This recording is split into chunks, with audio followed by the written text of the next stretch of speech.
네, 이제 문재인 전 대표 얘기를 나눠보겠습니다. 사드와 남북관계 관련된 얘기. 어제 외신 기자들을 만나서 외교안보 정책 관련된 얘기를 많이 꺼냈거든요. 그 중에 하나, 좀 미룹시다. 지금 결정하지 맙시다. 이런 취지의 얘기를 해놨습니다. 소개합니다.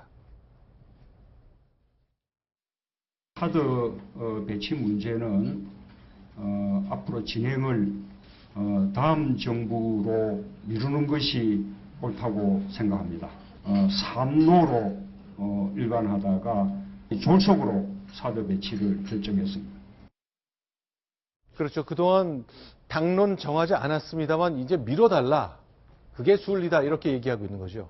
예, 사드 배치를 잡으면, 사드 배치는 다음 정부 미뤄야 한다. 네. 글쎄요, 뭐 이렇게 원론적인 얘기만 했는데, 그럼 만약에 이제 문재인 전 대표가 대통령에 당선됐다고 만약 가정을 하게 되면, 네. 그럼 이건 본인은 만약에 그때 가서 다시 재검토하겠다, 뭐 이런 얘기 아니겠습니까? 물론 네. 여기에 대해서 제가 말한 것처럼 직접적으로 언급한 것은 없습니다. 근데 네. 다만 저 워딩을 봤을 때 미루어 짐작한 건데, 만약에 본인이 대통령이 된 경우에는 만약 그 전에 설치가 되더라도 나는 이것을 철회하겠다라는 것을 좀 어느 정도는 밝힌 것 아니겠나, 그런 해석은 가능합니다. 그렇게 해석하는 게 좀 자연스러울까요? 그렇죠. 제가 볼 때도 네. 지금 현재 그 새누리당의 정우택 원내대표의 당선을 가장 화장실에서 좋아할 사람은 문재인 전 대표 같은데요. 네. 비박신당이 만들어져서 만약 비박신당이 반기문이라든가 안철수 연대를 주도하게 된다면 네. 더불어민주당의 문재인 대표로서는 대선 판도를 좌지우지할 강력한 경쟁자가 생기기 때문에 가장 두려워했을 텐데 그렇지 않고 현재 만약에 새누리당이 존재한다면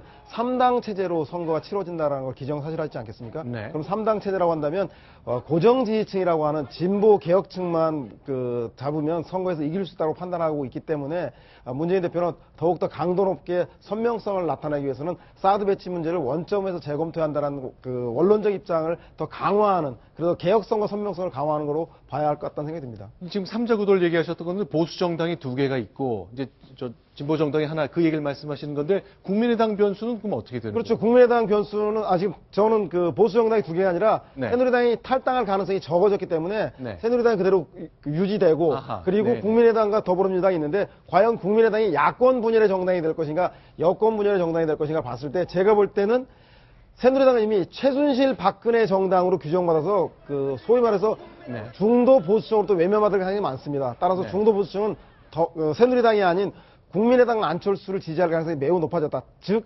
총선의 데자뷰가 또다시 일어날 것이다. 따라서 보수 지지층들이 갈라지고 한다면 고정 지지층의 30~40%를 갖는 문재인 대표가 가장 유리한 대선 국면이 열리는 건 아닌가, 그렇게 분석해 볼 수 있겠습니다. 이제 사드 관련해서 이제 안보 정책 관련해서 자신의 의견을 하나둘씩 내고 있는데 일단은 사드 결정됐지만 미루자.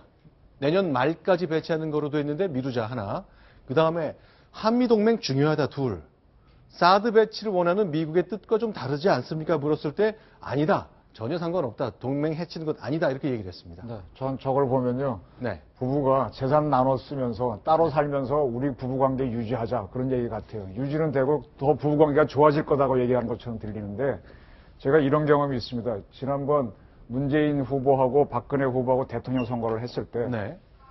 선거 당일날 양쪽 진영에 전화를 해가지고 당선됐을 때 안보 정책을 어떻게 하시겠냐라고 물었더니 양쪽 다 굉장히 자신이 있었는지 속 이야기를 많이 했습니다. 그때 네. 문재인 캠프에서 얘기한 게 뭔가 하면 인수위가 만들어질 때부터 대통령 취임하기 전에 네. 바로 남북 자유왕래 쪽으로 가겠다. 이게 네. 뭔가 하면 2차 남북 정상회담에서 이루어진 합의사항들을 빨리 신속하게 하겠다. 그래서 네. 제가 군사 문제는 어떻게 할 거냐 그랬더니 그걸 풀려고 하면 싸움이 나고 하니까 일단 자유왕래를 하고 그건 나중에 하겠다고. 그렇게 되면은 여기 남한에 있는 주한미군은 어떻게 되냐 그랬더니 그건 생각하지 않는다, 이런 식으로 설명을 했었거든요. 그래서 저는 굉장히 저렇게 가게 되면 한미동맹도 깨지고 저게 어떻게 보면 북한이 얘기한 낮은 단계의 연방제 비슷한 거 아닌가, 이런 생각을 했었고 그게 의문점이었는데 당선이 안 됐기 때문에 기사가 못 나갔는데요. 네. 지금 저분이 저걸 생각하시는 것 같은데 사드가 배치되고 한미연합사가 있기 때문에 한미동맹이 강화되는 겁니다. 네. 근데 말로는 강화된다고 하면서 다 각자 살림처럼 간다고 하는 건데 이거는 글쎄요, 뭐 참 희한한 말장난 같은 느낌이 들거든요. 일단 문재인 전 대표는 어제 이제 외신 기자들이니까 안보 정책 관련된 질문이 많았는데 만약 당선된다면 가장 먼저 어딜 가고 싶겠냐 했을 때 북한을 네. 얘기했고 바로 다만 미국, 일본, 중국이 좀 걱정할 수 있으니 내가 왜 지금 가야 하는지. 저게 정확히 기억나는데요. 북한 가겠다고 그런 틀로 얘기했었고요. 그 다음에 중국과 저런 나라는 통보를 하겠다 그랬습니다. 네. 통보를 하고 동의를 받고 하는 게 아니라 통보를 해서 우리 남한하고 이북 주도로 해서 그대로 통일로 가겠다는 거였거든요. 네. 그렇게 되면은 안보 문제가 해결이 안 되고 남과 북에 60만, 100만의 군대가 있는데 이건 어떻게 할 거냐. 이거는 다음 문제라는 거죠. 그래서 저는 이렇게 풀게 되면은 뒤죽박죽이 돼서 이게 우리가 베트남처럼 가자는 거 아니냐라는 생각을 한 적이 있는데 네. 지금 바로 그 얘기를 하셨네요. 지금. 네. 근데 한반도 평화 정착을 위한 방법이 우리가 한미 동맹을 강화하고 네. 그다음에 한반도 주변에 있는 네. 중국과 그 일본과 미국의 관계를 잘 풀어나가는 게 있지 네. 않겠습니까? 그럼에도 불구하고 지금 현재 전혀 되고 있지 않는 그 이명박 박근혜 정부에 되고 있지 않는 게 한반도 이니셔티브라고 하는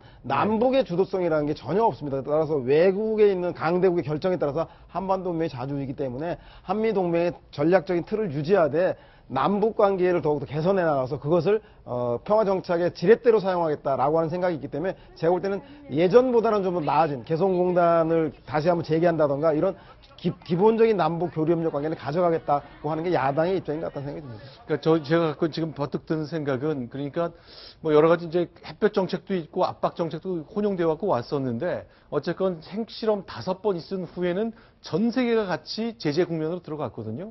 과연 이 상황에서 개성공단은 어떻게 할지 남북 교류하는 과정이 이 제재는 어떻게 할 것에 대한 얘기는 아마 지금 이제 외신 기자들하고 간단히 논의를 했습니다만 이제 해가 바뀌고 본격적인 대선 레이스가 시작되면 구체적인 질문이 모아질 것 같습니다. 자, 문재인 전 대표 외교안보 정책 관련된 얘기 조금 더 내놓았습니다. 기자들이 묻고 문 대표가 답했습니다. 소개합니다. 저는 그 박근혜 정부가 일본과 한 위안부 합의는 그 정당성을 인정하기 어렵다는 생각을 가지고 있습니다. 그 북한의 김정은 위원장과 북한 핵의 완전한 폐기와 한반도의 비핵화를 논의 테이블에 올려놓을 수 있다면 정상회담을 할 용의가 있습니다. 김태현 위원에서 지금 말씀한 거 보면 작년 말, 연말에 했던 한일 간의 위안부 협상 그거 인정할 수 없다. 이렇게 얘기했는데 대체적으로 김종인 전 대표랑 생각이 대체로 달랐지만 이건 특별히 다른 거죠. 그렇죠. 이제 그 외교적인 문제이기 때문에 이게 이제 한일 위안부 협상에 대해서는 불만을 가지고 있는 분들도 보수 진영에서도 많이 있습니다. 네. 과연 그렇게 급하게 했었어야 되느냐에 대한 어떤 문제 제기들은 계속 있었는데 문제는 이것이 일단 일본과의 외교 협상으로 사인을 하고 지금 이게 발동이 되고 있는 와중에서 이걸 만약에 본인이 대통령 됐을 때 뒤집는다고 했을 경우 네. 그 경우에 한일 관계 더구나 한미 관계까지 이 외교 문제를 어떻게 해결할 것이냐라는 그런 문제에 대한 답을 내놓지 않고 있어서 그래서 조금 문재인 대표의 인식이 글쎄 저것이 옳은 것이냐 그른 것이냐에 대한 여러 가지 논란이 있을 수가 있다고 봅니다. 큰 흐름을 보자면 이제 중국이 너무 강하게 부상하기 때문에 미국에서는 어떻게든 중국을 견제하고 싶어 하는 거죠. 21세기 전반기는 아마 그 큰 틀이 한반도 안보정을 많이 좌우할 것 같은데 그 과정에 미국, 일본, 한국 셋이 아주 친하게 지내자 하는 흐름에서 여러 가지 정책이 진행되고 있습니다만 문재인 전 대표는 동의하지 않는 거군요. 뭐 제가 볼 때는 한일 그 파트너십을 한일 관계를 완전히 부정하는 건 아닌 것 같고요. 그렇죠. 전 정부가 한 거긴 하지만 새로운 정부가 된다면 해석의 차이가 있습니다. 뭐냐면 네. 한국 정부에서는 이것을 배상의 문제라고 설명하고 있습니다. 즉 법적인 책임까지 지는 문제라고 생각을 하는데 네. 일본 정부는 배상이 아니라 보상이다. 금전적인 그 지원일 뿐이다라고 얘기하고 있습니다. 따라서 동일한 사안 합의안을 놓고 배상이냐 보상이냐 시각이 다르고 그거에 따라서 국민들과 당사자인 위안부 할머니조차도 이 문제에 대해서 수용하지 못하고 있지 않습니까? 따라서 네. 이런 해석에 대한 문제에 대해서 한일 간의 관계를 좀 더 개선해 나가야 한다. 일치시켜 나가야 한다라는 게 문재인 대표의 문제의식이지 한일 관계를 근본적으로 끝내자라고 하는 것까지 나간 것 같지는 않은 것 같습니다. 네. 한일 관계를 보는 기본 틀은요. 위안부 할머니들 시각으로도 물론 봐야 되겠지만은 65년도에 맺은 우리하고 일본하고 맺은 기본조약으로 봐야 됩니다. 네. 그 틀에서 여러 가지 이 위안부 협상도 이루어지는 거고 양국 간의 자유 왕래도 이루어지는 건데 그걸 기본 틀로 봐야 되는 거고요. 지금 우리가 안보 문제를 보면서 박근혜 정부가 굉장히 그리고 그 이전에 이명박 정부도 우리 국민을 헷갈리게 만들었는데 남북이 이니셔티브를 쥐고 가자는 거하고 한미 동맹이 같이 갈 수 있다. 한반도 신뢰 프로세스하고 한미연합사가 같이 갈 수 있다는 게 박근혜 정부의 아이디어였거든요. 이건 거짓말이에요. MB도 이렇게 했고 이랬는데 이거는 좌와 우를 다 해갖고 나는 좌와 우를 다 꾸고 가는 뭐 이런 세력이다라는 건데 좌우는 나눠지게 되어 있습니다. 한미 동맹은요 아까 지금 위안부 문제 나오게 되면은 지금 일본하고 우리하고 맺은 지소미아 네. 정보보호협정 깨자고 분명히 갈 겁니다.